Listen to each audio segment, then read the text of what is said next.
Buenas noches. Buenas noches.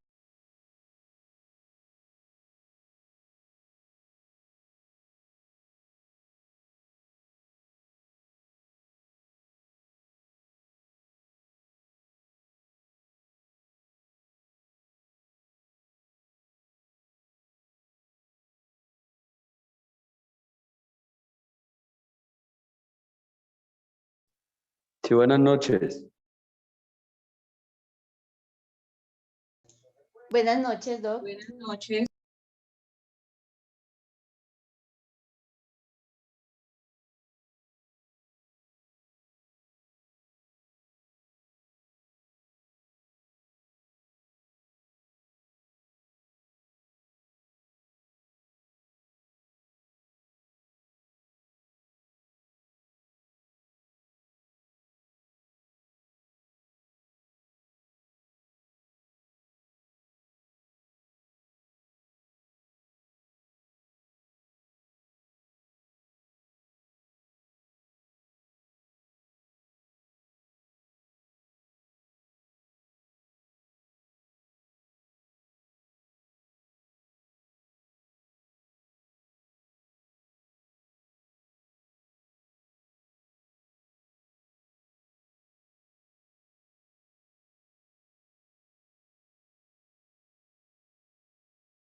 Buenas noches, doctores, ¿cómo están?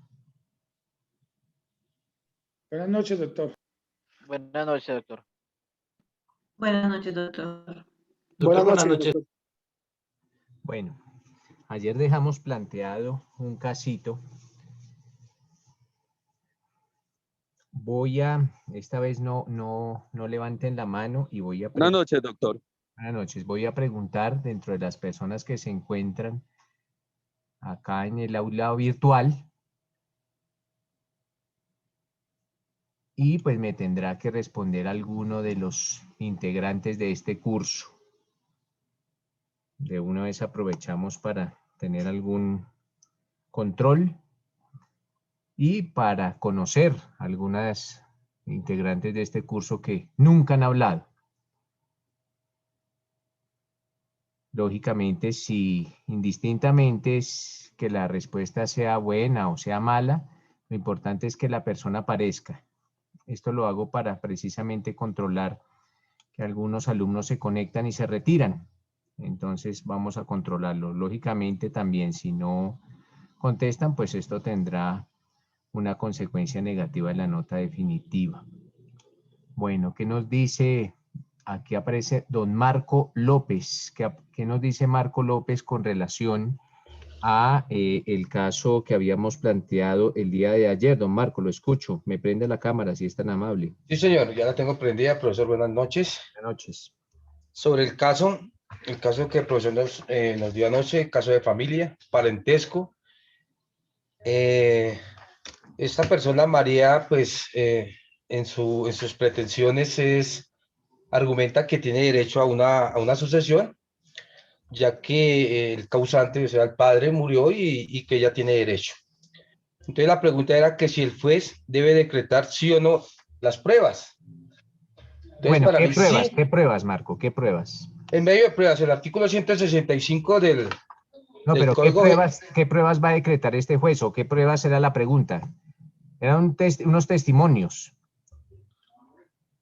Sí, entonces, mirando que el juez puede practicar según el artículo 165 del Código General del Proceso, pues el juez puede dictar las siguientes pruebas.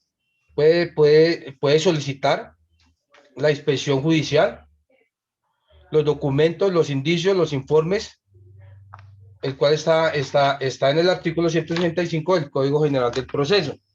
También pues el juez se puede ir al artículo 251 del Código Procedimiento Penal, donde en el artículo 251 manifiesta, para la identificación de las personas se podrán utilizar los diferentes métodos que el Estado de la ciencia aporte y que la criminalística establezca en sus manuales tales como las características morfológicas de las huellas digitales, ya que como esta persona se le había desaparecido el registro de nacimiento, el registro civil, la carta dental y el perfil genético presente en el ADN, las cuales deberán cumplir con los requisitos del artículo 420 del Código Penal. Entonces, basándome yo en esos dos artículos, pues digo que el juez sí puede determinar estas pruebas para llevarla el sistema probatorio de María para determinar si tiene derecho o no y tiene el parentesco. Profe. Gracias, Marco. ¿Qué nos dice don Leonardo Polanía Torres? Buenas noches, doctor. Buenas noches, Leonardo. Doctor, la cámara, referente al caso, la cámara, Leonardo. de si el Préndame la juez... cámara, Leonardo. Sí, señor. Uh-huh. Ya, doctor, qué pena. Listo.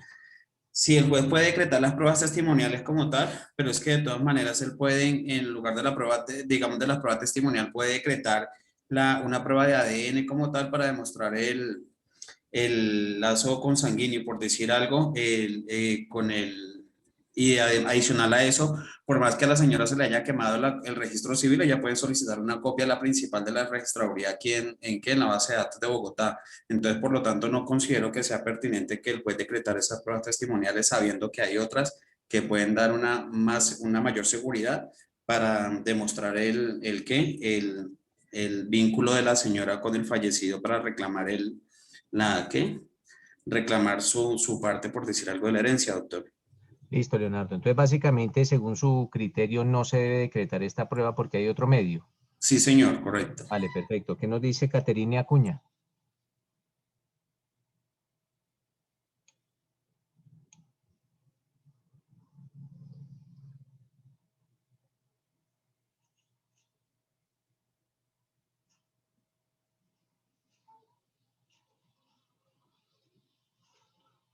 No está Caterina. ¿Qué nos dice Gloria Edilma Tovar?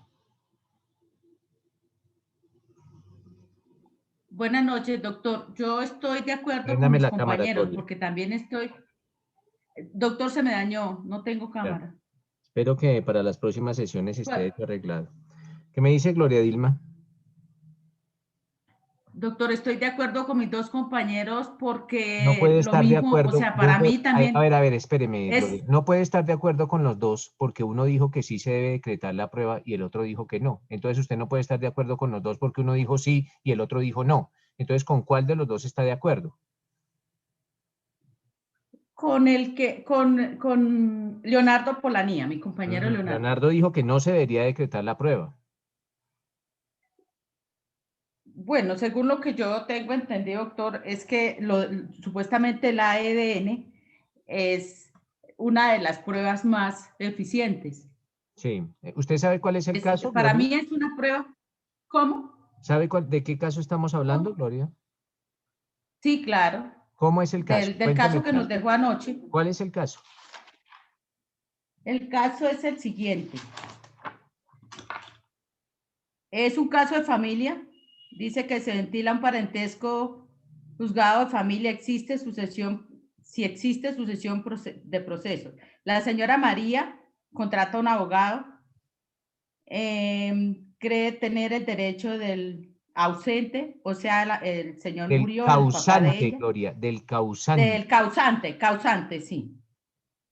Dice que solicita al juez de familia pruebas para ver si es heredera.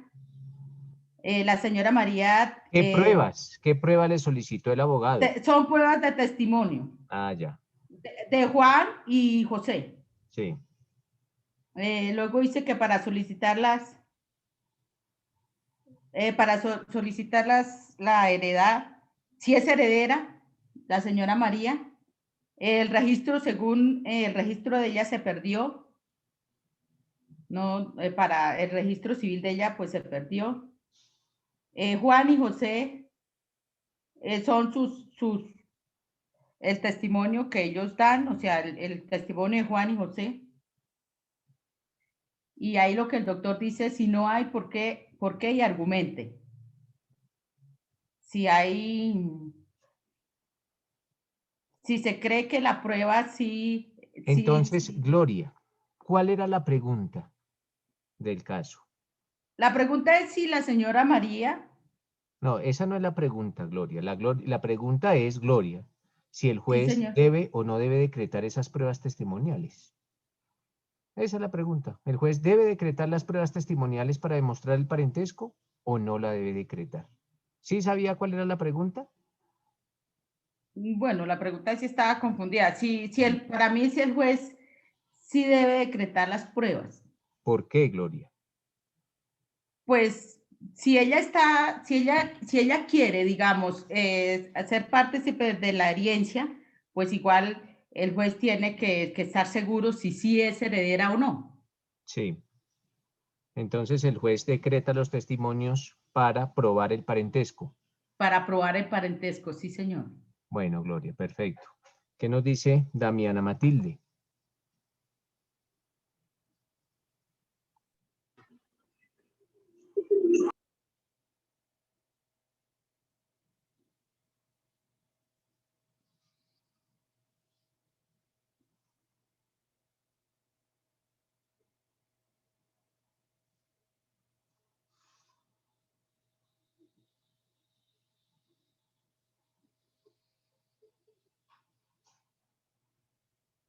Bueno, Damiana Matilde nos escribe que no tiene audio. Espero que mañana ya lo tenga. ¿Listo, Damiana? Queda aquí en stand-by. ¿Qué nos dice Vanessa Bonilla?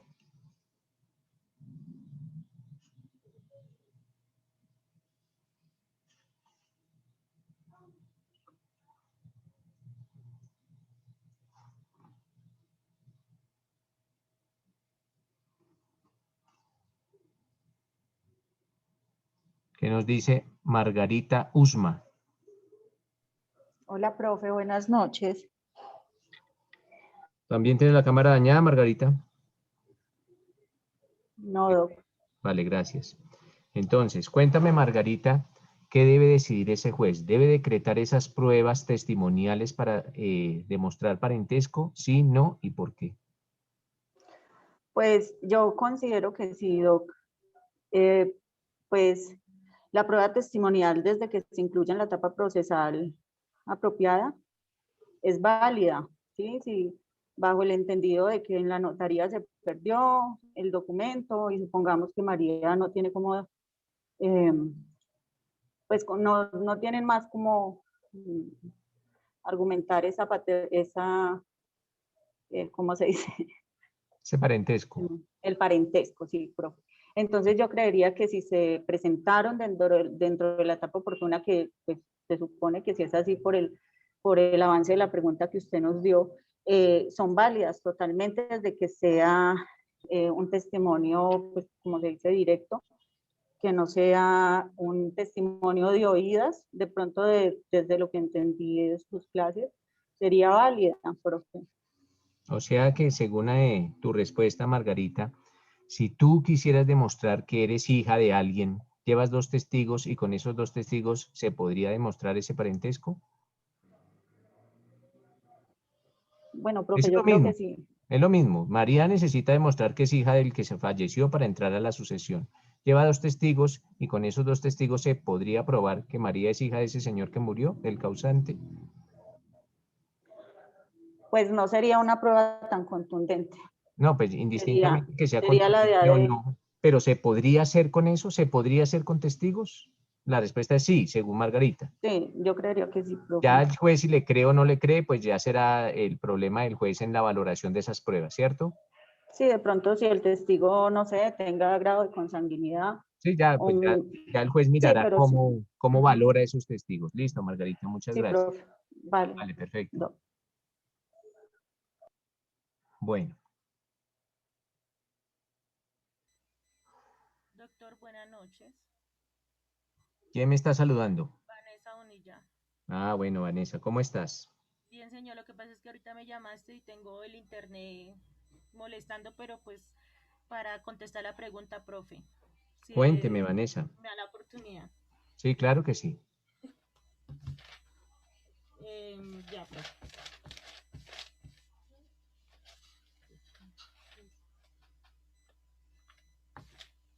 Bueno, profe, pues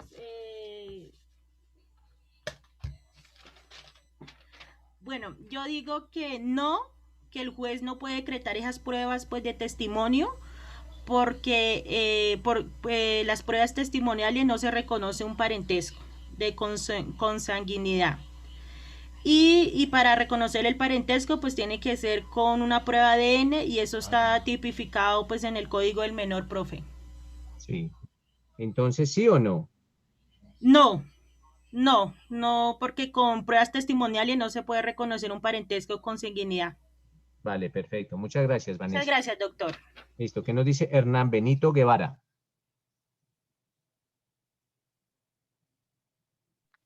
Profe, buenas noches. Buenas noches, Hernán. Préndame la cámara. Ya prendo la cámara. Listo, perfecto. Profe, pues igual, yo también digo que la prueba de consanguinidad se puede demostrar con ADN, pues que los documentos que pues digámoslo así, se le pierden a la señora María, pues la prueba más contundente sería la prueba de ADN, perdón. Esa es la... Sí, pero básicamente, Hernán, este juez tendría que decretar esas pruebas testimoniales, ¿sí o no? Pues no porque finalmente se puede mirar otro recurso, ¿no? Sí, o sea, Pues no las decreta, ¿por qué? Porque existe otra prueba para determinar ese parentesco. Podemos mirar lo que yo le decía del ADN, otro parentesco, para determinarlo, ¿no? O sea, tendrá que ser con una prueba de ADN. Para más veracidad, ¿no? Pues diciéndolo más contundente la prueba. Perfecto. Gracias, Hernán. ¿Qué nos dice Yamilia Alvarado?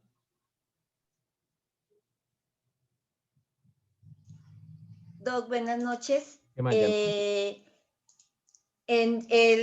Para efectos de decretar la prueba testimonial, considero que esta prueba el juez no la debe decretar porque no es idónea, no es pertinente, no es útil, no es conducente para demostrar la afiliación ni el vínculo que tiene con el causante.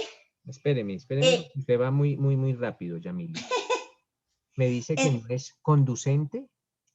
Pues, o sea, no va a llevar a través de Ojo, pruebas. Yamile, espérate. ¿Qué quiere Ya. decir conducencia? Nosotros ya lo vimos. Es que tú me estás hablando de que la prueba no es Sí. conducente cuando nosotros ya vimos qué significa la conducencia. Ay, Doc, espérame. Conducencia, se me escapa la definición. Sé que son las que tiene que cumplir las pruebas, pero no recuerdo la Tranquila, mire, definición. Yamile, busquen sus apuntes qué significa conducencia. Vale, sí, estoy mirándolo acá. Tranquila, no hay afán, búsquenlo. Espérame, Doc, no lo encuentro. Sí, usé la palabra incorrecta, pero no es útil. Completamente incorrecta, Yamile, pero por completo, Yamile. No, Sí, esa Doc, prueba- ahora sí, totalmente de acuerdo. O sea, no es una palabra correcta, pero la pero prueba de... ¿por qué no es correcta? Dime por qué, o sea, Porque Yamile, no he encontrado la aterricemos. definición, Doc. Bueno, ¿quién le colabora a Yamile en indicarle qué es conducencia, cuando la prueba es conducente? Profesor, buenas noches. Nini ¿Quién Colonna. va a hablar? ¿Quién va a hablar? Mientras, a Nini ver, Colonna. espérame, Doctor. Yamile, ¿quién va a hablar? Nini Colonna. Ah, Nini, bueno, Nini. Entonces, Siga, por favor, Nini, recuérdale a Yamile qué es conducencia de la prueba o cuando la prueba es conducente. Y ojo, Yamile, con lo que nos va a decir Nini, porque de pronto Nini también está equivocada. Cuéntanos, Nini. Cuando es admisible, es legal, es lícita. Ah, listo, ya con eso, no más. Gracias, Nini. Cuando es admisible, legal y lícita. Entonces vuelvo con Yamile. Yamile, ¿esta prueba no es admisible, no es legal y no es lícita? No, Doc, está mal usada la palabra. Realmente... Nunca jamás utilicemos... Sí, correcto, ya la encontré. Espéreme, Yamile, nunca utilicemos términos jurídicos por querer adornarnos en nuestra intervención. La prueba es completamente conducente, porque yo nunca indiqué que de pronto esa prueba fuera ilegal o ilícita o que fuera inadmisible, y este testimonio es una prueba legal y es una prueba lícita. Entonces, Total. sí es conducente. Sí Bien. es conducente. Ahora la pregunta ¿es pertinente? ¿Cuál No es es la definición? pertinente. Espéreme, Yamile, espéreme. ¿Es pertinente la prueba? No. Ojo, ¿qué es la pertinencia? Cuando sirve para demostrar los hechos que se están ventilando en el proceso. Bueno, en un proceso de sucesión se ventila si de pronto alguno de los herederos es pariente o no del causante. Eso se llega a ventilar en un proceso de sucesión. Uno podría alegar qué pena, pero esta persona no tiene la legitimidad para heredar. Claro que sí se pelea. En caso tal que si usted es una abogada, Yamile, y observa que otros herederos no tienen ese derecho a heredar porque no son parientes, lo puede atacar en el proceso de sucesión. Entonces, ¿no es pertinente? ¿No es pertinente, Yamile? O sea, ¿eso no tiene que ver nada con lo del proceso? Pues la prueba, La pregunta prueba es, ¿la prueba es pertinente, sí o no? La prueba, o sea, lo que van a buscar demostrar estos testigos, ¿es pertinente? ¿Tiene que ver con el proceso? Tiene que ver con el proceso, pero no es la Entonces, prueba adecuada. Si tiene que ver con el proceso, nunca me diga, Yamile, que la prueba no es pertinente.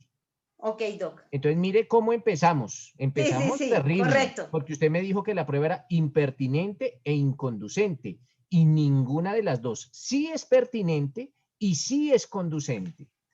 Pero ahora bien, ya con base en esas aclaraciones que hemos realizado, cuénteme, sabiendo de antemano que la prueba es pertinente y conducente, el juez deberá decretarla, sí, no y por qué. No la debe decretar porque no es útil, o sea, una prueba de testimonio no demuestra la afiliación, y esto se sustenta tanto en la ley 721 del 2001, artículo 7º, que dice lo siguiente: en todos los procesos Espérame, Yamile, voy a criticarte otra palabra. ¿No es útil? Claro que es útil, claro que nos sirve. No, la palabra no es ni pertinente ni conducente. Claro que es pertinente, conducente y útil. O sea, yo te quiero, yo te entiendo. Sí, Pero doc, ojo con las estamos palabras aprendiendo, que estoy utilizamos, aprendiendo. ojo con las palabras que utilizamos, porque el juez de pronto entiende mal. Ya, Yo como juez parto de la base que el abogado sabe, que es pertinencia, conducencia y utilidad. De pronto la prueba será idónea. no es idónea. Ah, bueno, y mire la diferencia entre la idoneidad, la Sí, doc, utilidad, la tiene toda la conducencia, razón. la pertinencia. Entonces, o de pronto estoy adivinando, de pronto lo que Yamile nos quiere decir es que la prueba no es la correcta o no es la idónea. Eso es lo que quiero decir, usé las Bueno, palabras, pero pero estamos entonces, aprendiendo, doc, gracias. no, Yamile, ya a estas alturas del partido, a un año de salir a litigar, ojo, porque no, ustedes no pueden poner al juez a que les adivine lo que ustedes le quieren explicar. Bueno, pero entonces, ahora sí la escucho, Yamile. Doc, la prueba no es idónea, la prueba testimonial para demostrar la afiliación se sustenta, yo la sustento en dos normas, la ley 721 del 2001, que en su artículo séptimo dice, en todos los procesos para establecer paternidad o maternidad, el juez de oficio ordenará la práctica de los exámenes que científicamente determinen índice de probabilidad superior del 99%. Y en el parágrafo 2 dice, mientras los desarrollos científicos no ofrezcan mejores posibilidades, se utilizará la técnica de DNA con el uso de los marcadores genéticos necesarios para alcanzar el porcentaje de certeza de que trata el presente artículo. Y la Corte Constitucional en tutela 917 dice, a efectos de intervenir en el proceso sucesorio, se hace indispensable precisar la calidad de heredero, que es aquel estatus que deriva frente a la herencia y que le otorga legitimación para actuar dentro del respectivo proceso. Al respecto, es necesario reiterar que si bien el estado civil y la calidad de heredero son dos cuestiones diferentes, en el ordenamiento sucesoral, la vocación legal hereditaria se fundamenta en el estado civil, es decir, los nexos de parentesco son los que ligan a los herederos con el causante. Esto se demuestra con esta prueba, Doc. Bueno, espéreme, Yamile, porque, bueno, no me convenció por lo siguiente. Según lo que me dice Yamile, la prueba no es la idónea. No es la idónea. No. Entonces, Yamile, si el juez rechaza esos testimonios, el juez dice, sí, efectivamente, con testimonios no se me puede venir aquí a probar parentescos. No se puede con testimonios. ¿Cuál sería la prueba idónea? La de ADN. La de ADN. O sea que el abogado de María, ¿es que se llamaba la señora? María. María. Entonces, el abogado de María tendría que llevar al proceso, ciérreme los demás micrófonos, todos menos Yamile. Tendrían que llevar al proceso, Yamile, el abogado de María, tendría que llevar al proceso sucesoral una prueba de ADN. El juez de oficio la debe decretar. El juez de oficio la debe decretar, pero ¿en qué casos? ¿En los casos de sucesiones o en los casos de filiación?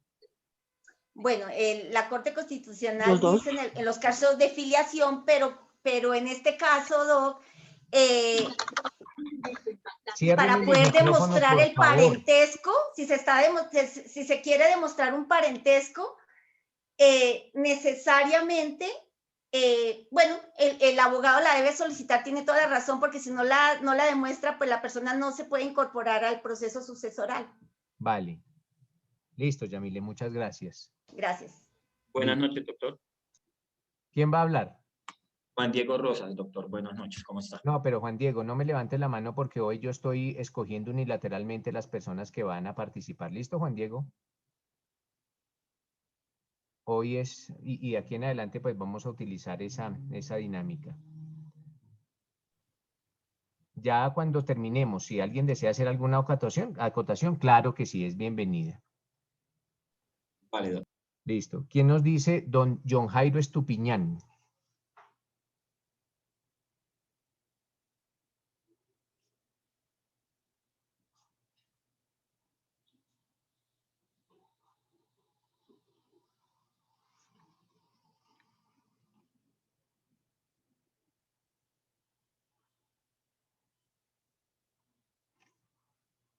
Listo, John Jairo no contestó. Ahora sí, doctores, por favor, levanten la mano las personas que desean hacer alguna acotación y con mucho gusto les concedo el uso de la palabra. Entonces, Juan Diego, usted que empezó a hablar, cuénteme, Juan Diego. Doctor, buenas noches. Bueno, doctor, yo estuve revisando un documento, un trabajo de una línea jurisprudencial,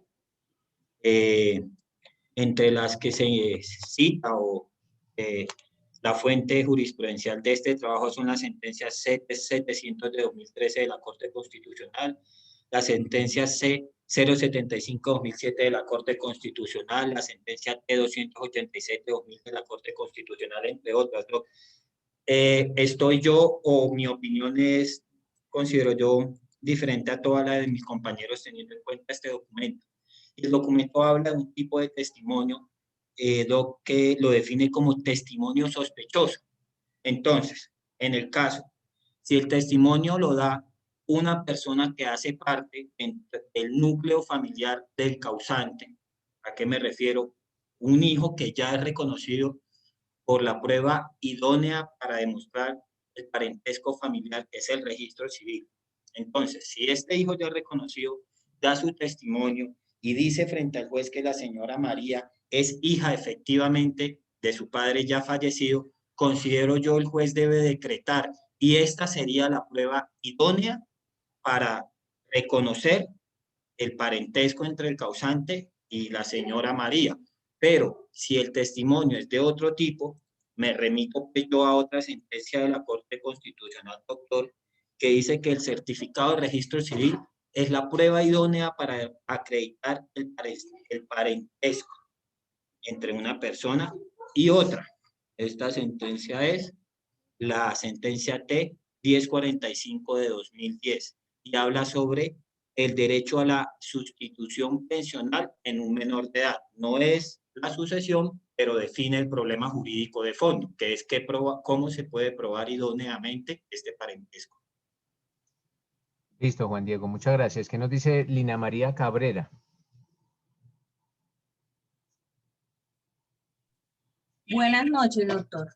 Buenas. Bueno, dentro de Préstame la préndeme la cámara, afiliación... Lina. Préndeme la cámara. Ay, la tengo cerrada. Ya. Listo, Lina María. Dentro de la investigación que realicé, se habla de la ley 1060 del 2006, que reitera la necesidad de la práctica de las pruebas científicas. Y dentro de la ley 721, en su artículo 3, dice: solo en aquellos casos en que es absolutamente imposible disponer de la información de la prueba de ADN, se recurrirá a las pruebas testimoniales, documentales y demás medios probatorios para emitir el fallo correspondiente. Referente a esto, habla también, pues nos remite al artículo 386 del Código General del Proceso, que es en su numeral 2, dice: cualquiera que sea la causal alegada en el auto admisorio de la demanda, el juez ordenará aún de oficio la práctica de una prueba con marcadores genéticos de ADN. Entonces, la prueba testimonial sí se puede decretar, siempre y cuando esté contemplada, como lo dice en el artículo 3 de la ley 721. Y contra esto hay muchas sentencias, entre ellas está la T997, la C807, la T441, que es de la afiliación para los reconocimientos de la paternidad. Listo, Lina María, muchas gracias. Profe, una pregunta, buenas noches. Es que yo tengo entendido que el ejercicio consistía, pues eso fue lo que le escuché ayer, que qué pasaba si ese registro civil se extraviaba, si no tenía, porque pues, digamos, yo sé que en el caso mío, pues yo sé que precisamente el documento idóneo es el registro civil, pero yo le escuché ayer cuando planteó el profesor el caso de que finalmente, ¿qué pasa cuando ese registro civil no existe? Entonces, era para Básicamente, acuérdese, Mónica, que el día de ayer dijimos que el registro civil se había perdido porque la notaría se había incendiado. Por eso el abogado fue que lleva estos dos testigos para que el juez se los decrete. ¿Para qué? Para Sí, profe, demostrar y el parentesco. precisamente el comentario era porque pues una de las intervenciones dice que el documento idóneo es el registro civil, pero como usted ayer nos comentó que no, el caso había que solucionarlo siempre y cuando teniendo en cuenta que el registro civil no existe. Entonces era para confirmar lo que precisamente el Sí, profesor o me sea, estaba el comentando. caso Gracias. lo tiene que decidir el juez, teniendo en cuenta que el abogado dijo que el registro no existía porque la notaría se había quemado. ¿Listo? Entonces, la pregunta es si el juez puede decretar o no esos testimonios. Básicamente esa es la respuesta. ¿Qué nos dice Walter? Walter Lemus.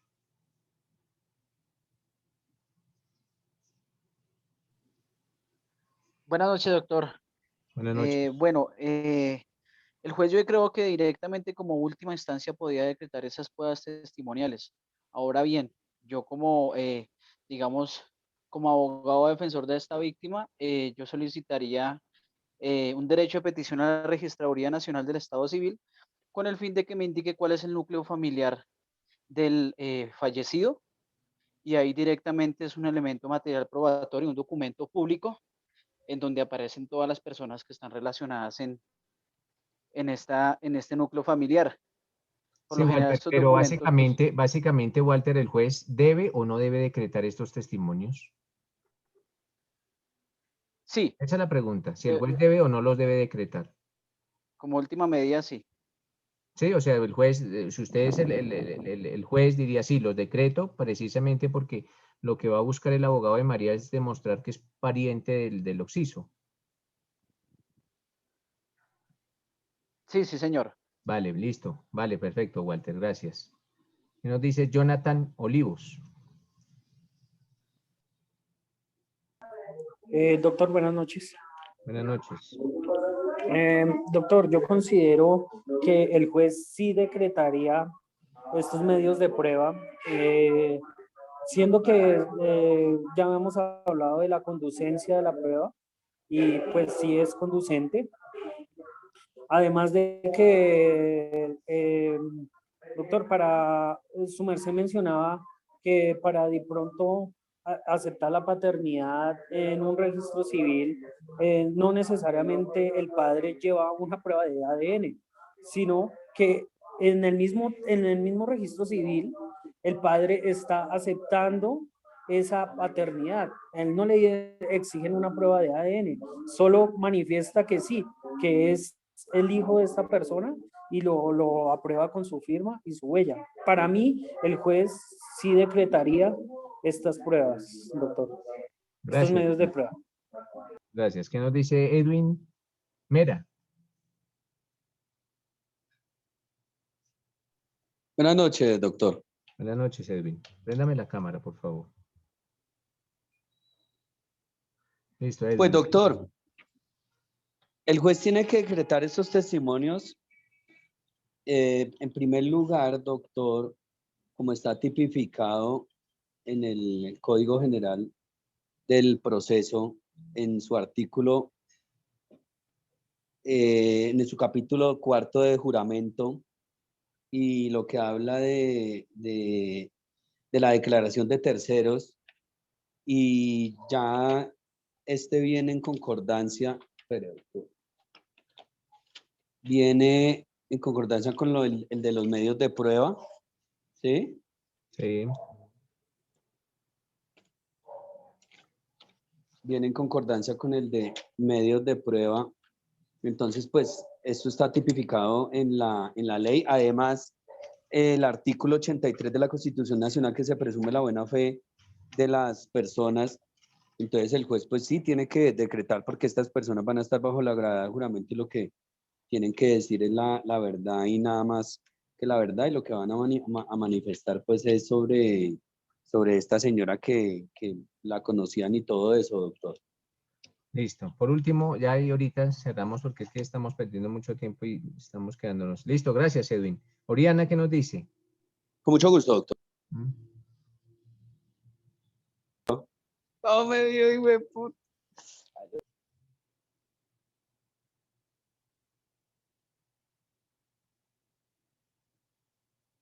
Listo. Entonces, pues básicamente, por regla general, el parentesco solo se puede probar, doctores, con el registro civil de nacimiento. En este caso, el registro civil se perdió. ¿Se perdió por qué? Porque la notaría se quemó. Entonces, lo que debe hacer, de hecho, en un proceso sucesoral, pues el proceso ni siquiera se debió haber iniciado porque no se allegaron los documentos idóneos para interponer esa demanda.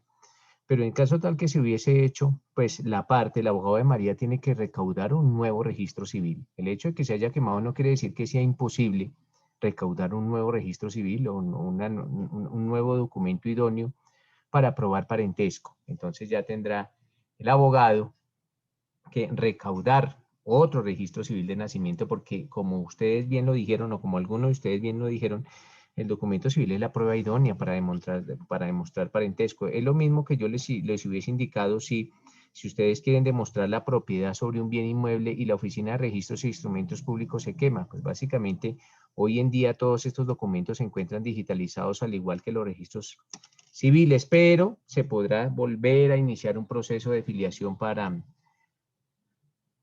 determinar la calidad de parentesco y hacerse a un nuevo registro civil con la prueba de ADN. Y ustedes bien citaron una norma, si es imposible ubicar la prueba de ADN, ahí sí se pueden decretar los testimonios, pero siempre y cuando sea imposible recaudar la prueba de ADN. Doctores, ahorita seguimos participando, pero entonces no nos quedemos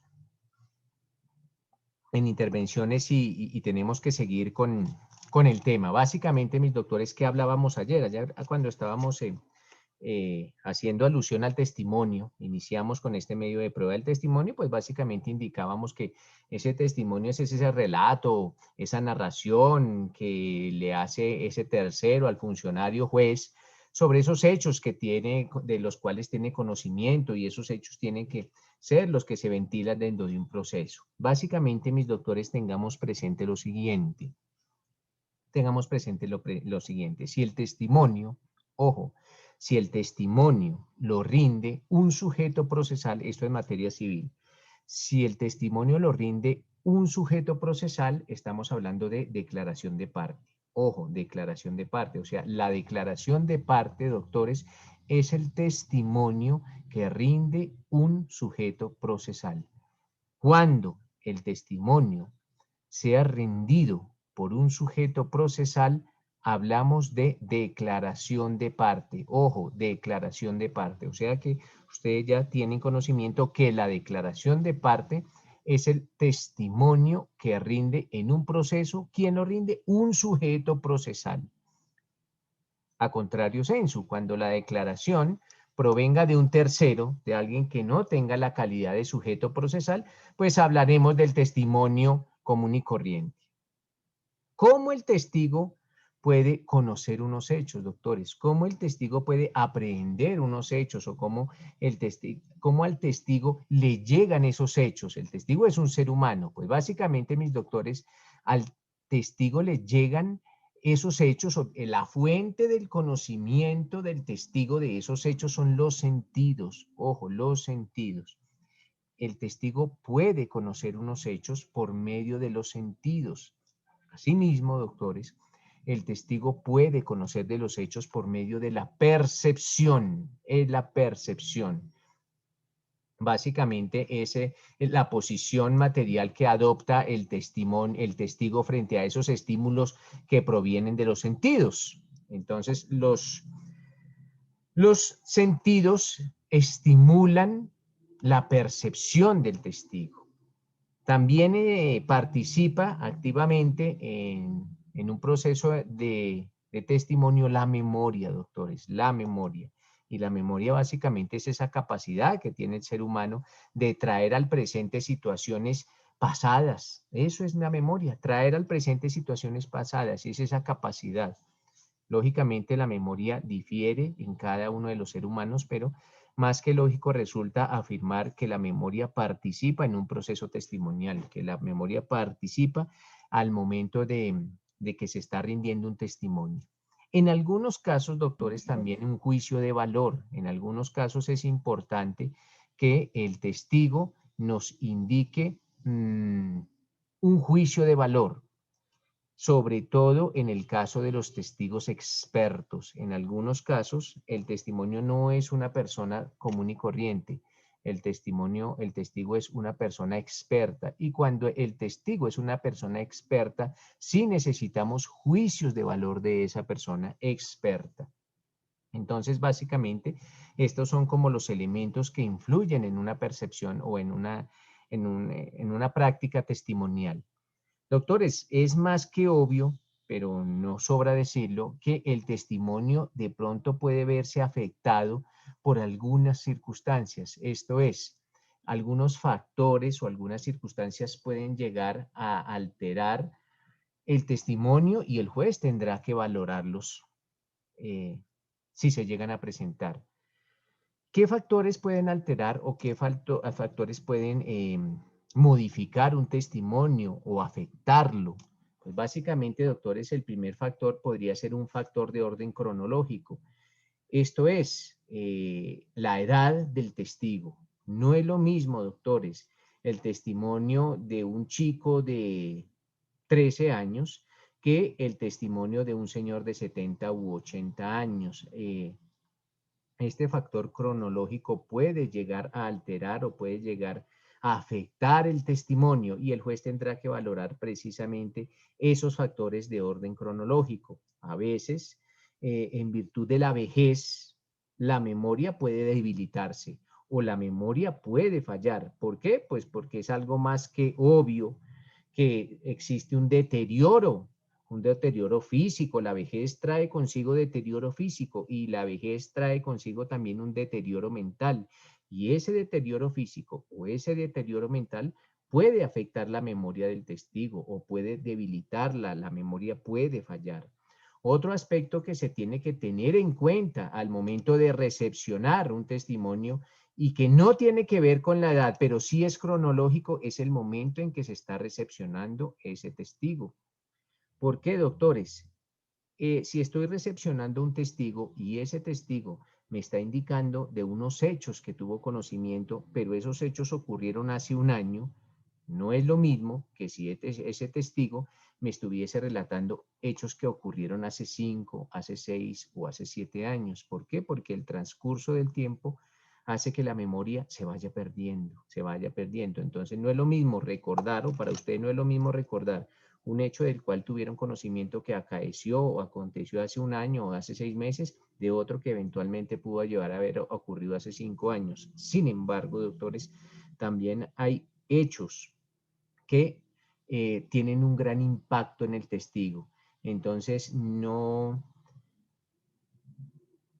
se tendrá en cuenta el tiempo que haya pasado. Un ejemplo, yo creo que un delito sexual, cuando una mujer o un hombre son víctimas de un delito sexual, pues ese hecho causa una impresión tan grande en esa persona que difícilmente lo olvida indistintamente del tiempo que haya transcurrido. Entonces también todos estos factores pueden, ojo, como yo digo, pueden llegar a alterar el testimonio, pero si el juez considera que ese hecho tuvo ese impacto tan grande en la memoria del testigo, pues básicamente le podrá dar crédito a todas y cada una de las manifestaciones que el testigo pues plasme. También podrán básicamente afectar o tener incidencia en el testimonio, pues factores de orden sociológico o eventualmente factores de rango cultural. Entonces, todos estos factores tendrán que ser estudiados, tendrán que ser valorados por parte del juez para valorar adecuadamente el testimonio.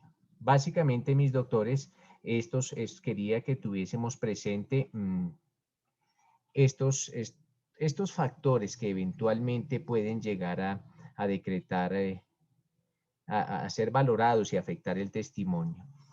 Mis doctores, con respecto a la práctica de la prueba, pues ayer leíamos tangencialmente el Código General del Proceso y es importante tener en cuenta, doctores, que acorde con lo plasmado acorde con lo plasmado en los artículos 220, 227, 228. Pues básicamente existen, bueno, esto es el Código General del Código de Procedimiento Civil, pero ya ahorita buscamos cuál es la norma idónea en el Código General del Proceso y esto no ha cambiado. Básicamente, mis doctores, cuando se va a practicar un testimonio, es importante tener en cuenta que los testimonios se deben recepcionar en forma separada el uno del otro. Ojo, se deben recepcionar en forma separada cada uno de los testigos. Los testigos no se pueden escuchar entre sí. Es necesario que la persona que solicita la prueba, esta persona que está solicitándole o este sujeto procesal que le está haciendo la solicitud probatoria al señor juez, le indique al juez, le precise, le indique, le especifique cuáles son los hechos respecto de los cuales va a girar ese testimonio, sobre qué hechos va a versar el testimonio, qué es lo que va a decir el testigo. Eso se lo tiene que indicar el sujeto procesal al juez al momento de proponerle o de solicitarle la prueba. ¿De qué va a hablar ese testigo? Debe identificar al testigo, debe indicar el sujeto procesal cuál es el domicilio del testigo. Cuando ya la prueba ha sido decretada, ya el solicitante o el petente o el que propuso la prueba le indicó al juez quién es el testigo, de qué va a hablar el testigo, dónde se encuentra el testigo, y el juez la decreta. Entonces el juez dice, sí, efectivamente es viable, es pertinente, conducente, útil, necesario y la prueba es la idónea para demostrar algunos determinados hechos, pues el juez determina o señala una fecha y una hora para recepcionar ese testimonio. Una vez el testimonio empieza a ser recepcionado, cuando ya se va a practicar ese testimonio, pues básicamente decíamos que en caso tal que sean varios los testigos que se vayan a recepcionar, se deben efectuar esa recepción de los testimonios en forma separada. Esto es, que los testigos no se pueden escuchar entre sí, o por lo menos un testigo no puede escuchar al que se encuentra en la sala, a menos que ya haya rendido su testimonio. Si ya rinde su testimonio, no hay ningún problema.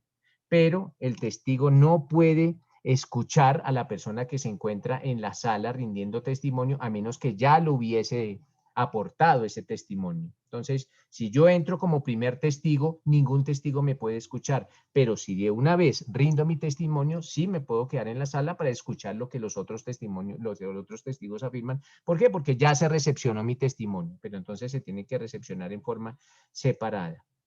Asimismo, mis doctores, el juez, ojo, el juez, tiene que preguntarle al testigo lo que ustedes conocen como los generales de ley. Los generales de ley. Y básicamente los generales de ley es preguntarle al testigo por parte del juez, ojo, por parte del juez, ¿quién es? Deme su nombre completo, deme su número de identificación, usted es hijo de quién, su estado civil, su grado de escolaridad, dónde reside, cuál es su domicilio laboral, cuál es su domicilio personal, cuál es su profesión u oficio. Esos son básicamente los aspectos que se conocen como generales de ley. Esos son los generales de ley. ¿Y esto para qué? Para que el juez empiece a tener una percepción o a conocer a esa persona que va a rendir ese testimonio. Tiene que tener un nivel de pronto cognoscitivo el juez, o tiene que, bueno, tiene que empezar a conocer de quién se trata ese testigo. Asimismo, doctores, el juez le tiene que amonestar, el juez le dice, le amonesta, el juez advierte al testigo. Le dice, mire, señor testigo, usted está aquí en la obligación de decir la verdad sobre los hechos que le van a preguntar. En caso tal que usted falte a la verdad, que se llegue a demostrar que usted está diciendo mentiras, pues esa conducta constituye un delito que ustedes conocen cuando estudiaron su derecho penal especial, que se denomina el falso testimonio y que tiene consagrada una pena de prisión. Pues el juez tiene que advertir al testigo que eventualmente, en caso que falte a la verdad, pues puede verse incurso en un delito que tiene consagrada una pena de prisión. Eso también lo hace el juez. Básicamente, el juez también debe de preguntarle al testigo si tiene algún grado de parentesco o algún grado de consanguinidad o algún grado de afinidad con algún sujeto procesal también. ¿Para qué? Para esa valoración que hace el juez de ese testimonio. Esa es como la dinámica que se debe presentar al momento de recepcionar un testimonio. En materia penal, bueno, ¿qué nos dice Yamile? ¿Yamile tiene alguna acotación? Sí, que usted había mencionado que el procedimiento para el testimonio estaba en el Código General del Proceso y lo encontré en el 219, 20 y 21, todo lo del interrogatorio y lo que debe surtirse. Sí, 219, 20 y 21, es que pensé que lo estaba confundiendo con el Código de Procedimiento Penal, pero entonces 219, 220 y 221, ¿sí? Sí, Doc.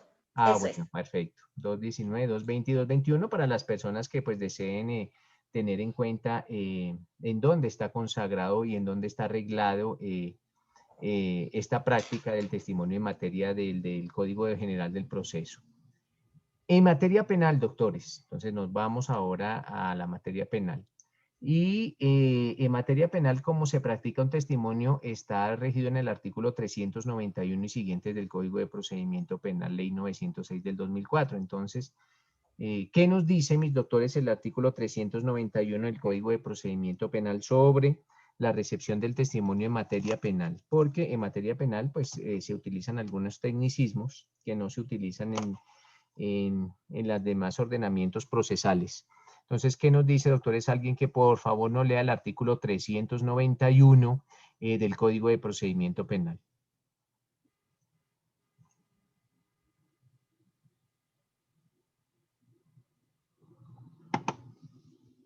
Ya lo encontré.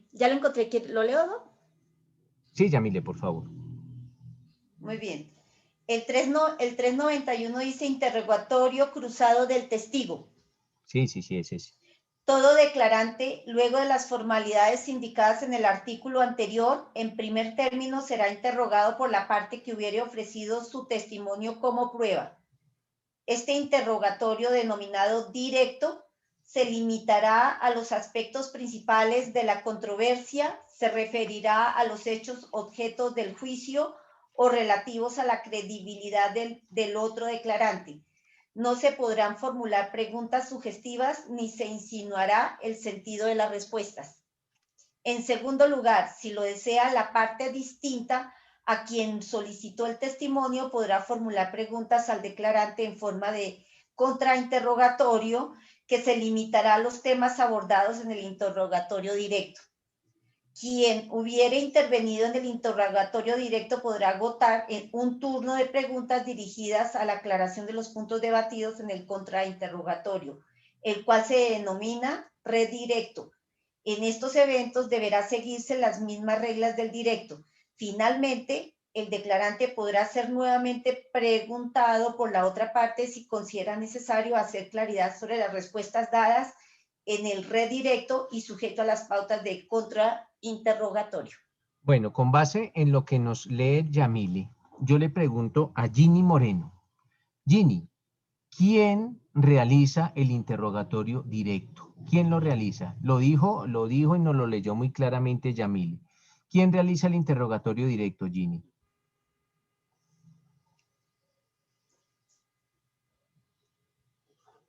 Buenas noches, doctor. Buenas noches, Ginny.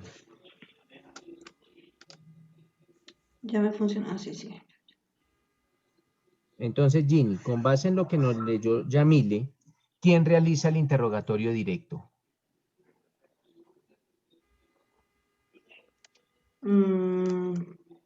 Profe, el interrogatorio directo,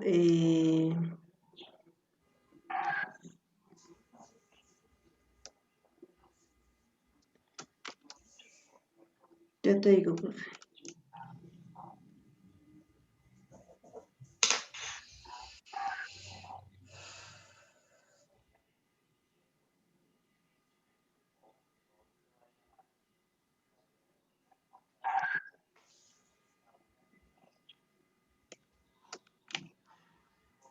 Lo dice el artículo 391 del Código de Procedimiento Penal en su inicial parte, para que no lo lea todo. Entonces, Ginny, para que no lea todo el artículo, lo dice el 391 en su parte inicial.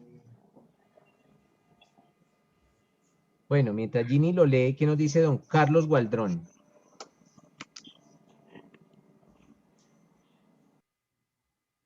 Doctor, buenas noches. Buenas noches, Carlos.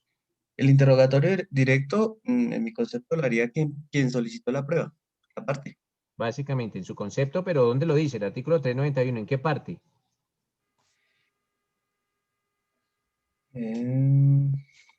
Aquí, donde dice, en primer lugar, será interrogado por la parte que hubiere ofrecido su testimonio como prueba. Listo, Carlos. Y esa es la respuesta, Carlos. ¿Quién hace el interrogatorio directo? Pues quien aporta ese testigo. Ese es el que realiza el interrogatorio directo. Entonces, en materia penal, pues doctores, en materia penal, pues cuando hablamos de aparte, hablamos o de la fiscalía o de la defensa, eventualmente el ministerio, el representante de víctimas. Pero si es la defensa la que trae ese testigo, ojo, si es la defensa la que trae el testigo, pues la defensa le efectuará a ese testigo el interrogatorio directo.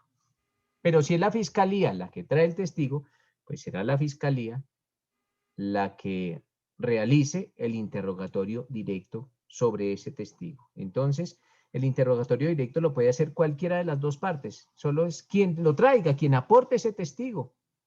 Entonces, nuevamente les digo, si el testimonio es de la defensa, pues la defensa realizará el interrogatorio directo. Y si el testigo es de la fiscalía, pues la fiscalía efectuará el interrogatorio directo. Nos leía Yamili que existe, después del interrogatorio directo viene un contrainterrogatorio. Ojo, el contrainterrogatorio. Y básicamente, ¿quién hace el contrainterrogatorio? Ojo, algunos doctrinantes al contrainterrogatorio le denominan contrainterrogatorio directo. ¿Pero quién efectúa el contrainterrogatorio? Pues la contraparte del que hizo el directo. Entonces, el directo, ¿quién lo hace? La parte que trae ese testigo. Y su contraparte, pues hará el contrainterrogatorio. Entonces, si la prueba la trae la defensa, pues la defensa le preguntará a ese testigo en directo. Hará el interrogatorio directo. Y la contraparte hará el contrainterrogatorio. Entonces, siempre ustedes tendrán la posibilidad de interrogar a sus testigos, esto es materia penal, interrogar directamente a sus testigos y contrainterrogar a los testigos de la contraparte. Por eso se llama contrainterrogatorio, porque son los testigos de la contraparte, Una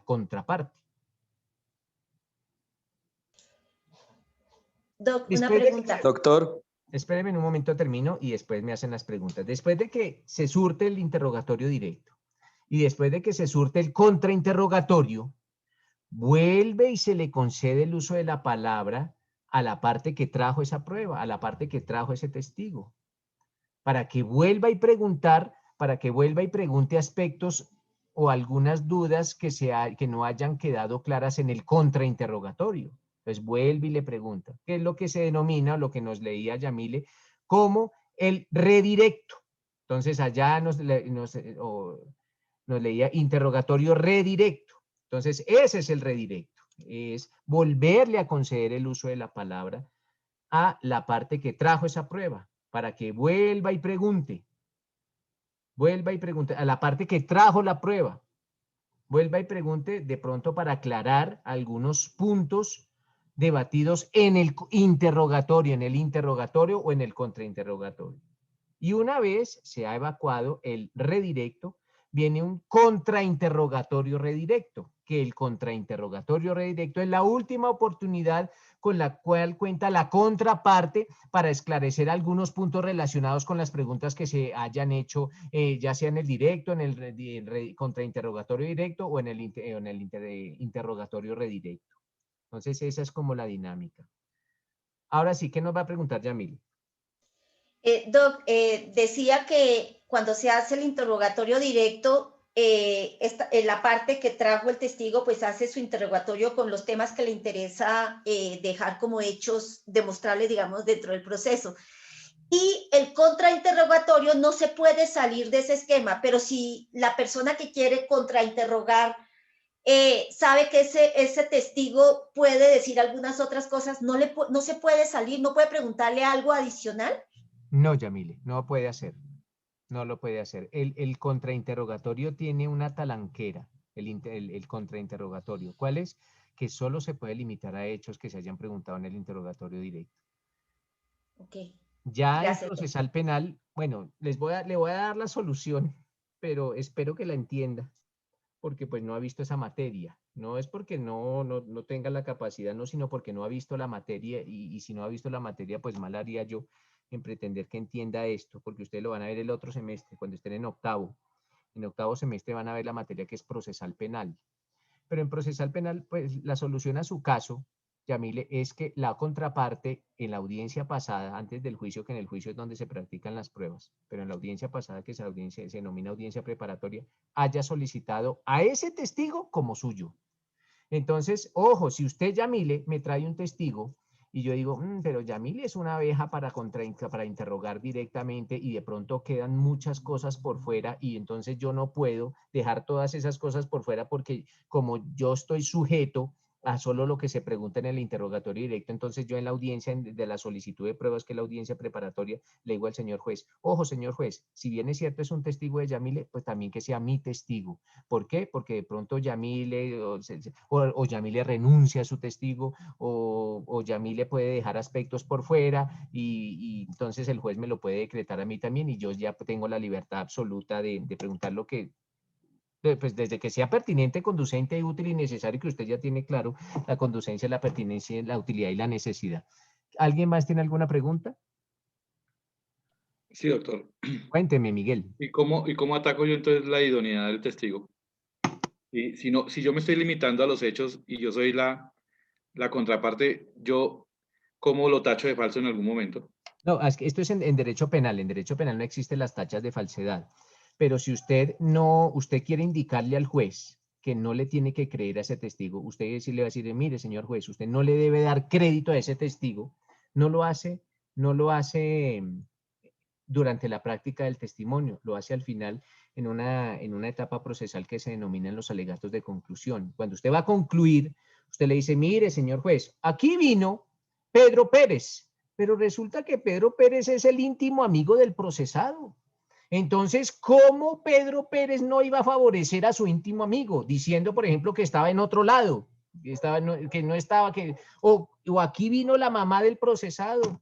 Pues, señor juez, ¿qué crédito le va a dar usted a la mamá del procesado si lo más lógico del mundo y casi que el derecho natural indica que una mamá al momento de rendir un testimonio va a favorecer a su hijo? Pero eso es al final, ya diciéndole al juez, ojo, señor juez, ¿por qué usted le debe creer a unos testigos y por qué, señor juez, usted no le debe creer a otros? Y el por qué, a ver si convence al juez. Pero eso al final, ya en los alegatos. ¿Listo, Miguel? Gracias, profe. Bueno, listo, mis doctores. Entonces, en eso consiste esa dinámica que se realiza en derecho penal al momento de la práctica de los testimonios. Entonces, se habla del interrogatorio directo, del contrainterrogatorio directo, del interrogatorio redirecto y del contrainterrogatorio redirecto. Esta es como la dinámica, básicamente, que se utiliza al momento de recepcionar testimonios, pero en materia penal. Esto de redirecto, contrainterrogatorio, ya es en materia penal. Ahora, mis doctores, vamos a continuar pues con nuestro tema. Entonces, espérenme, me ubico aquí. Yo tengo unos mapas conceptuales porque es que a veces se me quedan temitas y después a los otros días es que me doy cuenta de los temas que se quedaron por fuera. Listo, perfecto. En el Código General del Proceso, mis doctores, los requisitos del interrogatorio están consagrados en el artículo 219. Esto es, como nos decía Yamile, en el 219 y en el 220 están consagrados los requisitos del interrogatorio. Entonces, básicamente, mis doctores, en materia del Código General del Proceso, artículo 219, los requisitos que se deben cumplir al momento de realizar un interrogatorio son dos, básicamente. La primera, que las preguntas se deben formular oralmente en la audiencia. Ese es uno de los requisitos del interrogatorio, que se deben formular las preguntas oralmente en la audiencia. Para tal fin, doctores, las partes, los sujetos procesales pueden entregarle un cuestionario por escrito, lógicamente, antes del inicio de la audiencia a ese testigo. Pero esto es básicamente si la prueba se realiza por medio, vamos a verlo posteriormente, de una figura que se denomina el despacho comisorio, o algunos otros doctrinantes la denominan prueba por comisionado. Cada pregunta, y este como otro de los requisitos del interrogatorio que consagra el Código del Código General del Proceso, cada pregunta tiene que versar sobre un hecho, y la pregunta debe ser clara, doctores, la pregunta debe ser concisa. Cuando la pregunta no sea clara o cuando la pregunta no sea concisa, el juez le exhortará a la parte que está interrogando para que su pregunta sea entendible, que sea clara y que sea concisa, que no genere dudas o que no genere incertidumbre en el testigo. No, el testigo tiene que informar con base en una pregunta clara y en una pregunta concisa que le hace la parte. Ya nos indicaba Yamile que las formalidades del interrogatorio en materia civil están consagradas en el artículo 220 del Código General del Proceso. Y básicamente ese artículo 220 indica que los testigos, tal como también acontece en materia penal, los testigos no pueden escuchar las declaraciones anteriores a la suya. Entonces esto es, un testigo no puede escuchar las declaraciones que se surtan antes de la de ese testigo. Entonces, primera, los testigos no pueden escuchar las declaraciones anteriores a la suya. Segundo, los testigos deben identificarse con el documento idóneo. Pues básicamente el documento idóneo para la identificación es la cédula de ciudadanía, la tarjeta de identidad, o en su defecto, pues la certificación o la contraseña, en caso tal que pues eventualmente el documento se haya extraviado, se haya perdido, pues debe identificarse de manera idónea ese testigo. Estos testigos deben prestar juramento, entonces el juez en materia de Código General del Proceso también debe exhortar al testigo para que diga la verdad, también le debe poner de presente que en caso de que se llegue a comprobar que falta la verdad, pues básicamente estaría incurso en un delito de falso testimonio que tiene consagrado una pena privativa de la libertad. Si se trata de menores de edad, pues depende de la edad del menor. En algunos casos se le recepcionará, se le tomará juramento o en otros no. ¿Por qué? Porque ustedes saben, doctores, que algunos menores de edad pueden ser sujetos de un procesamiento. ¿Por parte de quién? Pues por parte de los jueces de infancia y adolescencia, otros no. Entonces, si el menor de edad es proclive o es susceptible de ser procesado por un falso testimonio ante un juez de infancia y adolescencia, pues se le tomará juramento, básicamente. También, doctores, el artículo 220 del Código General del Proceso consagra una figura que se denomina el rechazo de preguntas. Ojo, el rechazo de preguntas. Eso está consagrado en el artículo 220 del Código General del Proceso y se denomina el rechazo de preguntas. Básicamente, lo que se denomina rechazo de preguntas, ustedes también lo conocen como la objeción a las preguntas, cuando las partes objetan la pregunta que está realizando su contraparte. ¿Por qué? Y ya vamos a ver por qué alguno de los sujetos procesales puede llegar a objetar o puede llegar a solicitarle al juez que rechace esa pregunta. Lógicamente, doctores, tengamos presente que la objeción o el rechazo a las preguntas se tiene que efectuar antes que el testigo conteste. Entonces, uno debe de preparar a su testigo. Preparar al testigo no es decirle que diga mentiras. No. Miren que los abogados que son diligentes, los abogados que realizan muy bien su labor, casi que hacen simulacros de los interrogatorios en sus oficinas de abogados. Entonces, esto es, llevan al testigo y le dicen, mire, lo que va a pasar, no es fácil, doctores, no es fácil, y para una persona que no está acostumbrada a estar en los despachos judiciales, no es fácil llegar a una sala de audiencias, sentarse en el banquillo de los testigos y responder unas preguntas. De hecho, pues la mayoría de personas que no están acostumbradas se ponen muy nerviosas. Entonces es bueno preparar al testigo, y preparar al testigo es a veces hacer hasta un simulacro del testimonio. Llevarlo a la oficina y decirle, mire, yo le voy a preguntar esto, responda con la verdad, responde con lo que a usted le consta, pero no se ponga nervioso. ¿Esto para qué? Pues para que el testigo ya esté como un poquito más contextualizado y sepa a qué se va a enfrentar, para que el testigo tampoco sea sorpresivo este proceder que se va a efectuar en el juzgado. Entonces, doctores, vamos a hablar del rechazo o de la objeción a las preguntas. Entonces, básicamente, una parte puede solicitarle al juez que rechace o puede objetar la pregunta por a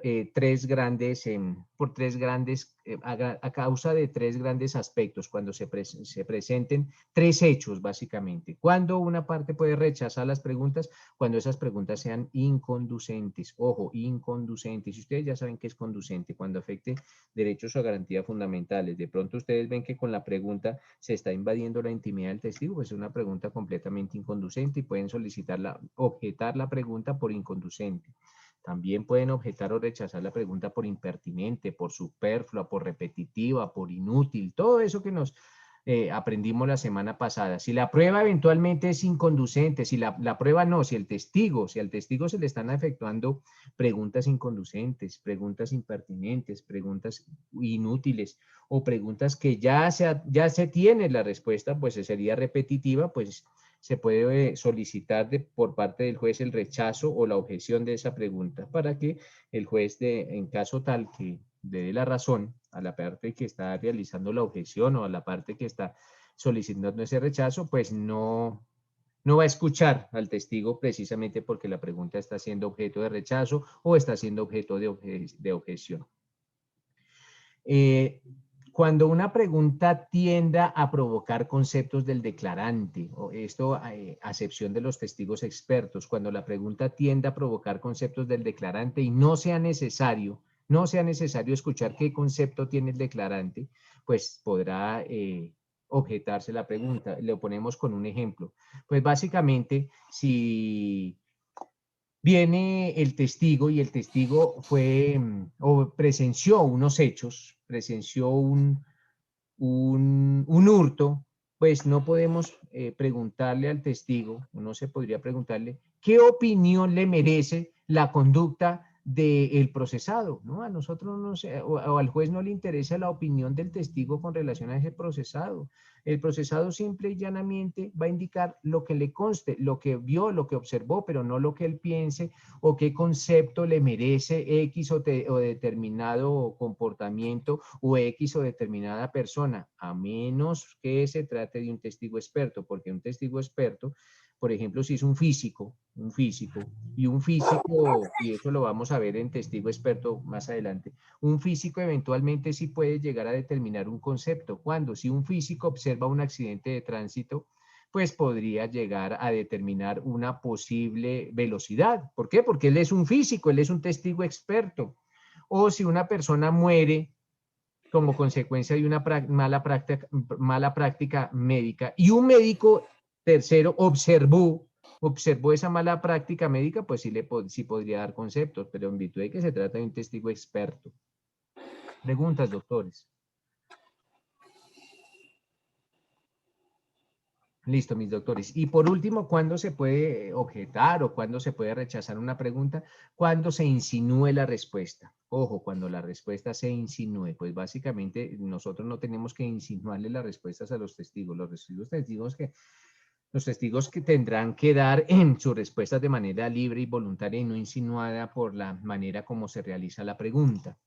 Esto tiene una pequeña excepción, pero la van a ver ustedes en materia de procesal penal cuando estén estudiando las técnicas de interrogatorio.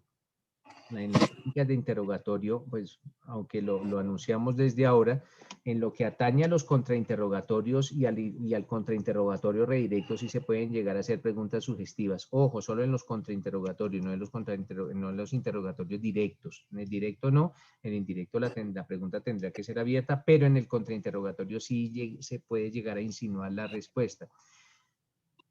Esto, como les repito, será objeto de profundización en su materia de procesal penal y cuando estén estudiando ese específico tema de las técnicas de interrogatorio en materia penal. Entonces, básicamente, mis doctores, así es como se puede solicitar el rechazo de una pregunta o la objeción. ¿Dónde está consagrado? En el artículo 220 del Código General del Proceso. Básicamente, mis doctores, las etapas que consagra el Código General del Proceso para la recepción de un testimonio están en el artículo siguiente, en el artículo 221. Y las etapas que señala el Código General del Proceso para recepcionar un testimonio son 4, básicamente. La primera es la indagación. Y la indagación son los generales de ley. Cuando el juez le pregunta al testigo cuáles son sus generales de ley. Ya nosotros sabemos en qué consisten unos generales de ley. También le pregunta el juez básicamente al testigo si tiene algún tipo de relación que de pronto pueda llegar a afectar la imparcialidad del testigo. Ciérreme los micrófonos, por favor. Yo se los cierro aquí mejor para que no tengamos problemas. Ya. Entonces, básicamente, el juez tiene, la primera etapa se denomina la etapa de indagación. Y la etapa de indagación son cuando el juez pregunta a los generales de ley y las circunstancias para establecer la personalidad del testigo, y también le indaga si existe algún tipo de relación del testigo que de pronto puede llegar a afectar o a ver comprometida su imparcialidad. Se le informa al testigo cuál es el objeto de la diligencia y se les solicita por parte del juez un relato de lo que le conste. Posteriormente, esto como segunda etapa del interrogatorio, como tercera etapa, el juez puede interrogar al testigo si a bien lo tiene. Entonces, nótese que, acorde con lo estatuido en el Código General del Proceso, el juez puede interrogar al testigo. Y por último, el juez le concede la palabra a la contraparte. Bueno, inicialmente a quien solicitó la prueba y después a la contraparte. Entonces, primero se realiza la indagación, el juez le pregunta a los generales de ley al testigo, y segundo, el juez le informa al testigo cuál es el objeto de la diligencia y le solicita un relato de lo que le conste. Tercero, el juez puede llegar a interrogar eventualmente a ese testigo.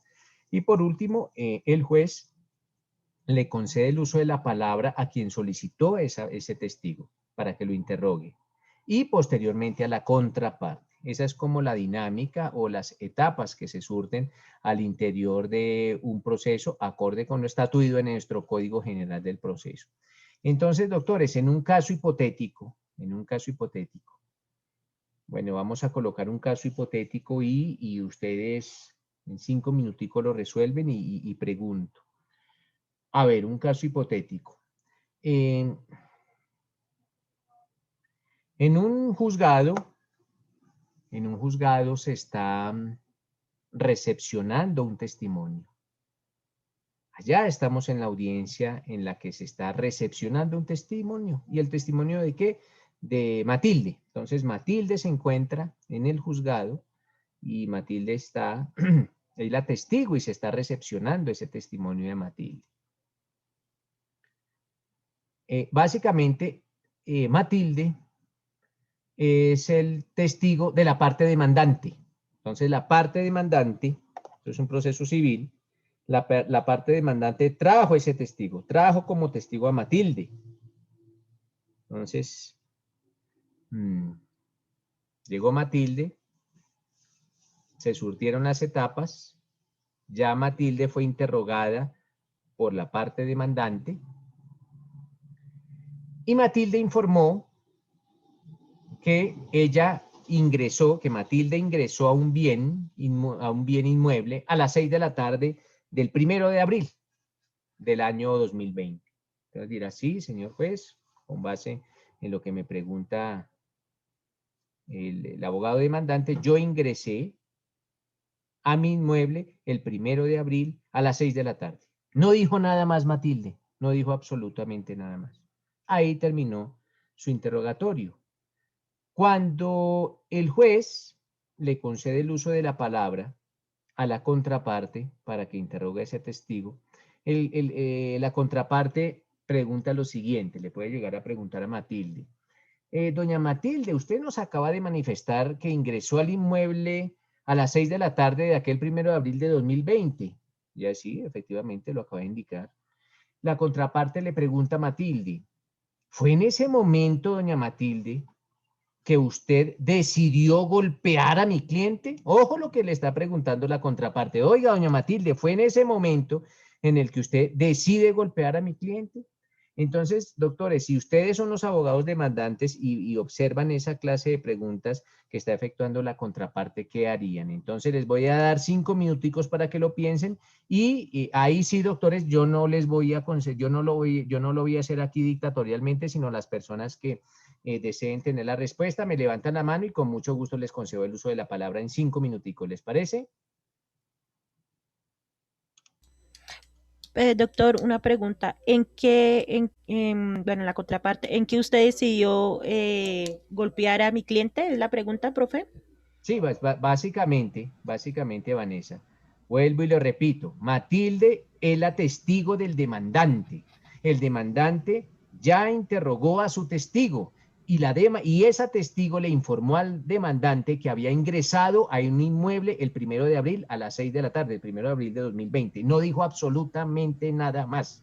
En el momento en que se le concedió el uso de la palabra a la contraparte para que interrogara al testigo, esta contraparte preguntó: doña Matilde, usted nos acaba de informar que usted ingresó al inmueble el 1 de abril a las 6 de la tarde.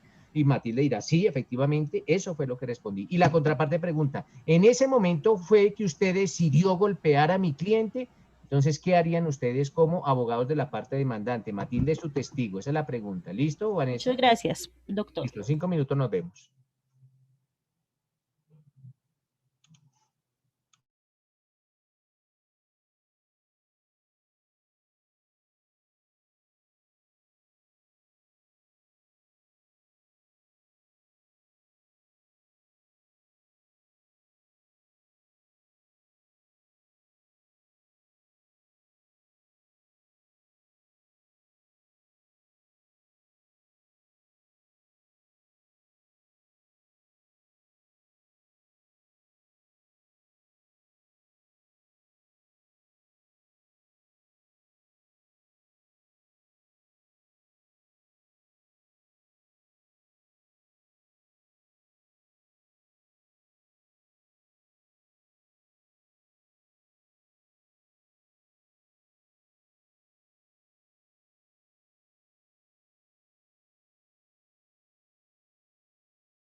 Listo, doctores. Entonces, cuéntenme, ¿qué nos dice Edwin? Edwin Mera al respecto.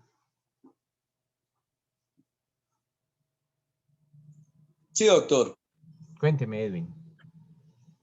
Bueno, doctor, en primer lugar, según lo que está tipificado en el Código General del Proceso, hay unas formalidades del interrogatorio, ¿no? Sí.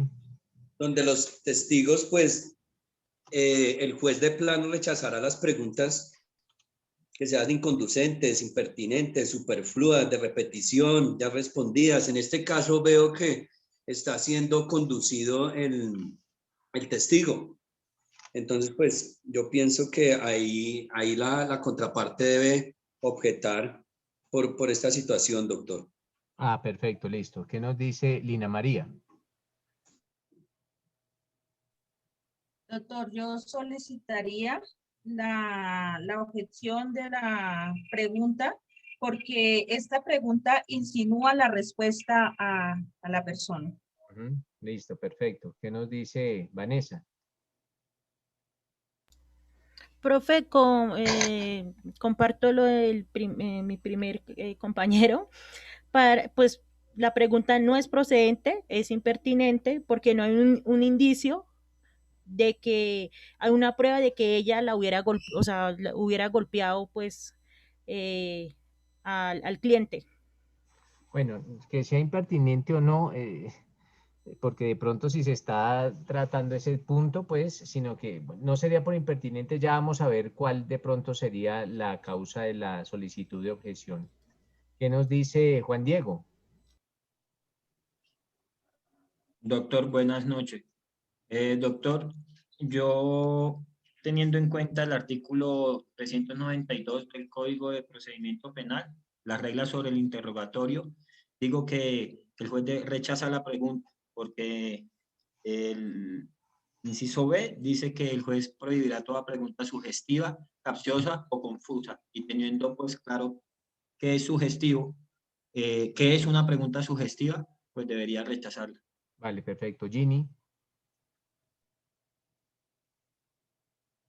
Gracias, profe. Buenas noches. Buenas.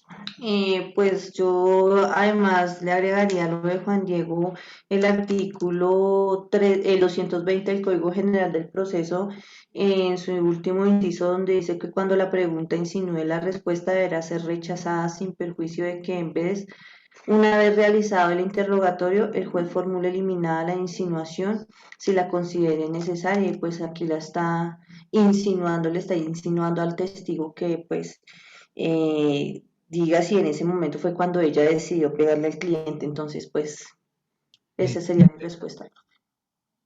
Miren, doctores, este caso que se puede llegar a presentar. Nosotros indicábamos que, aparte de la amonestación, aparte de los generales de ley, nos vamos a remitir al artículo 33 del Código, 33 de la Constitución Política. Entonces, básicamente, el artículo 33 de la Constitución Política indica un derecho, o consagra ya un derecho. Ojo, el artículo 33 de la Constitución. Aquí la respuesta básicamente es que sí se objeta porque la pregunta es sugestiva. Entonces ya sabemos que ante una pregunta de este talante, pues la pregunta tendría que ser objetada y rechazada por parte del juez porque es completamente sugestiva. Pero vamos a ubicarnos en otro escenario. ¿Cuál escenario? En un escenario penal. El artículo 33 de la Constitución nos habla de un derecho. Yo les decía, ese artículo 33 de la Constitución se denomina o se llama la inmunidad penal y básicamente indica que nadie puede declarar en su contra o en contra de parientes cercanos. Vaya, tiene unos grados de consanguinidad, afinidad o civil. Todo el mundo tiene ese derecho. Es un derecho, lógicamente, renunciable. Es un derecho renunciable. Es un derecho al cual se puede renunciar.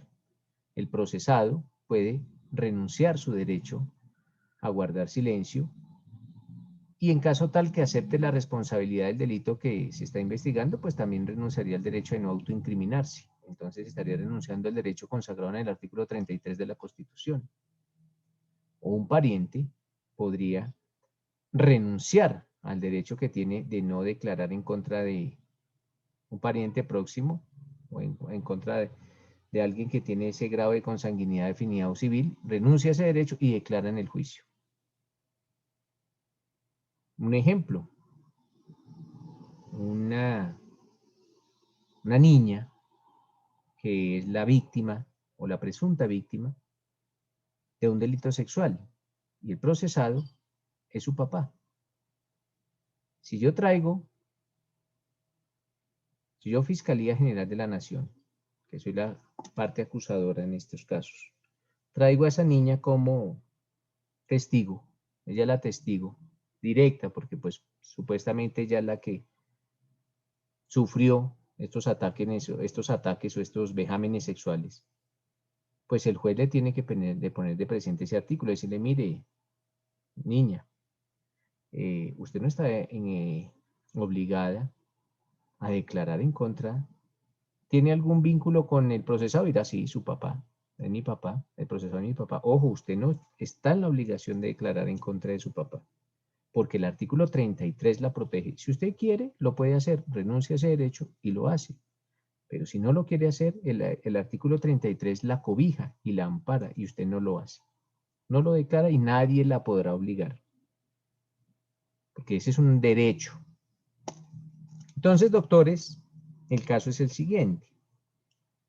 En un proceso penal llega el testigo. Ojo, llega el testigo. Y ese testigo es hijo del procesado. Es el hijo del procesado.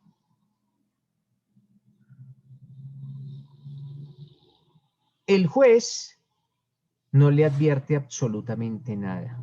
El juez simplemente le dice, señor procesado, ¿usted tiene algún grado de consanguinidad con el procesador? Sí, sí, el procesador es mi papá. Ah, bueno, perfecto. Lo exhorto a que diga la verdad. Si usted no llega a decir la verdad, puede cometer el delito de falso testimonio y tiene una pena de prisión. Ojo, ojo con decir mentiras, porque si dice la verdad y se le llega a comprobar que usted está diciendo mentiras, es un delito de falso testimonio. Eso pasa. Y este testigo rinde su testimonio. Y con base en este testigo condenan al procesado. El juez nunca le puso de presente que sobre sus hombros descansaba un derecho. ¿Cuál? El derecho a no declarar en contra de su papá. Nunca. O porque es bruto o porque se le olvidó. Esto pasó en la vida real, ojo.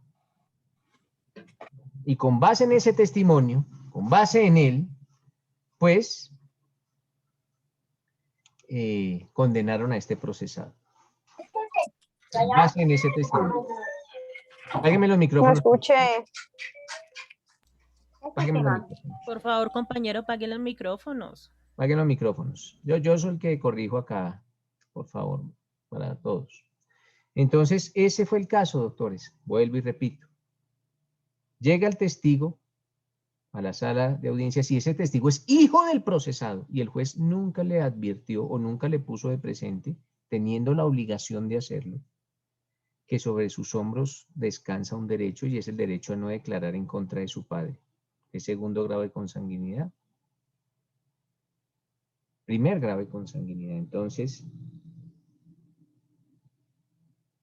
rinde el testimonio, porque el juez nunca le puso de presente, rinde el testimonio y con base en él condenan a este señor.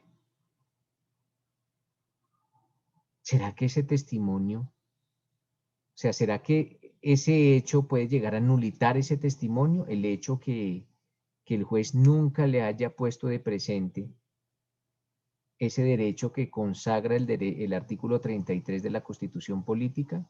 ¿Qué puede pasar si la contraparte apela a la decisión y dice, mire, señor magistrado, este juez nunca le puso de presente a ese testigo que podía guardar silencio y que era un derecho, nunca se lo puso de presente, y ese testimonio vino aquí a la sala de audiencias, rindió otro testimonio y usted y el juez de primera instancia, con base en ese testimonio, condenó al procesado, pudiendo nunca haber manifestado nada? ¿Por qué? Porque era un derecho y se le tenía que preguntar, ojo, era un derecho, ¿usted quiere renunciar a ese derecho? Y si era voluntaria la renuncia al derecho, pues ahí sí es excepcional el testimonio. Entonces, básicamente, mis doctores, ese es el caso. Pensémoslo, analicémoslo, busquemos jurisprudencia, porque ya hay jurisprudencia de la Sala de Casación Penal de la Corte Suprema de Justicia. De una vez les digo que ya hay jurisprudencia sobre ese caso específico. Entonces, ¿qué ha dicho la Sala de Casación Penal de la Corte Suprema de Justicia en esos casos? Si ese testigo vale o si ese testigo no vale. La Corte ya tomó cartas en el asunto. Ojo. Entonces, ahí les estoy dando de dónde pueden buscar, que es de la Sala de Casación Penal de la Corte Suprema de Justicia. De allá pueden buscar la respuesta. Asimismo, doctores, en la plataforma ya hay otra sentencia sobre la prueba de polígrafo, lo que se conoce como la prueba de polígrafo. Entonces, por favor, la deben tener leída antes del viernes. O sea, cuando vaya a comenzar la clase del viernes ya debe estar leída esa sentencia del polígrafo, porque voy a hacer un taller sobre ella, sobre la prueba del polígrafo. Básicamente esas dos cositas. Entonces, analícenlo para el día de mañana y mañana empezamos resolviendo esa pregunta. Y empezamos ya con juramento y todos estos aspectos de todavía el testimonio. Les agradezco mucho por su tiempo y nos vemos mañana, doctores. Feliz noche. Buenas noches, profe, gracias. Doctor, muchas gracias. Buenas noches, doctor. Gracias. Que descanse, doctor. Gracias. Hasta luego, doctor. Gracias.